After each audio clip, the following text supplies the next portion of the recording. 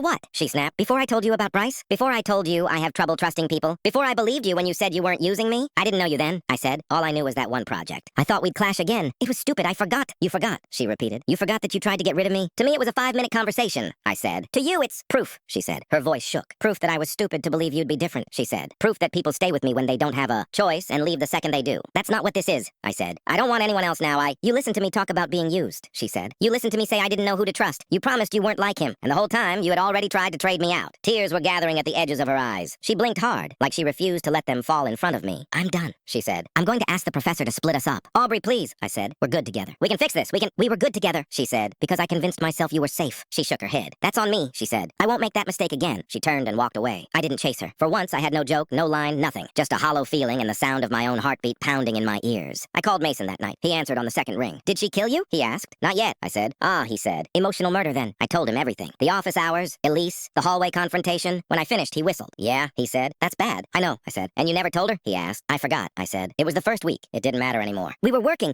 To you, he said. It didn't matter to you. I shut my mouth. From her perspective, he said, you're the exact thing she's scared of. You had the chance to leave and tried to take it. Then you stayed because you had no choice. And only after that did you decide you liked her. That's not fair, I said. It's not about fair, he said. It's about how it feels. I lay back on my bed. What do? I asked. First, he said, you stop joking. You take this seriously. Second, you apologize without defending yourself. Third, you accept that she gets to decide what happens next. I hate that, I said. I know, he said. You hate not being in control. Welcome to her side of things. The next class, Aubrey's seat was empty. Her absence felt louder than any argument we'd had. After class, I went up to the professor. Is Aubrey okay? I asked. She emailed, the professor said. She requested a partner change. Did you say yes? I asked. What do you think? She asked. I think you told her no, I said. I did, she said. I told you no when you wanted the easy way out, and I told her no when she did. Communication isn't running when it hurts. It's what you do next. She hates me, I said. She's hurt, the professor said. There's a difference. She said I made her feel stupid, I said. Then you have to decide how much you care about that, the professor said. Enough to be uncomfortable? Enough to stop hiding behind jokes? I didn't have an answer that made me look good. So instead I went back to my room, pulled out a pen and paper, and did the one thing I knew Aubrey had to take seriously. I wrote her a letter, not a text, not a DM, a real letter with my handwriting and no undo button. Aubrey, you're right to be angry. I went to the professor the first week and asked to switch partners. I did it because I remembered one bad project and decided I knew everything about you. I did it because I was lazy and scared of things being hard. It was unfair, and it was cowardly. I didn't tell you when I should have. That's on me. I assumed it didn't matter anymore because I'd changed my mind. I never stopped to think about how it would feel to you to find out this way. I'm glad the professor said no. If she'd said yes, I never would have known how your brain works, or how hard you fight for people, or how your whole face changes when you talk about your parents. I wouldn't know that you secretly wanted to be a teacher, or that you hate being called intense, but you are, in the best way. I wouldn't know that you listen to the lyrics more than the beat.